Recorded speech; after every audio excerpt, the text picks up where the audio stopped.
اسمع احنا تو كي يجي شاب يتقدم لبنتنا، البنتي ولا البنت خويا ولا بنت اختي، يسألوا ايش تخدم يا ولدي؟ هذا المجتمع.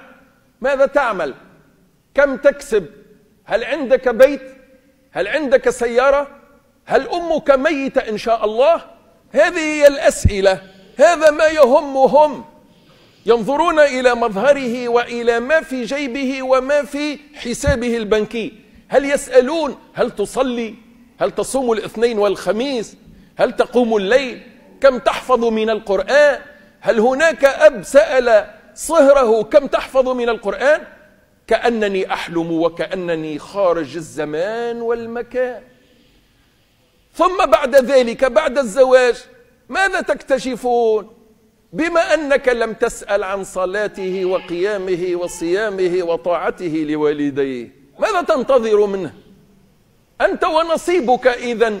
سمعتوا ولا ما سمعتوش؟ بقرا مرجلين شباب، كان اول مره تشوفني اضغط على علامه الزائد اللي موجوده من هنا، واللايك من هنا بحث تصوير تيك توك بتاعك بالعربي. والسلام عليكم.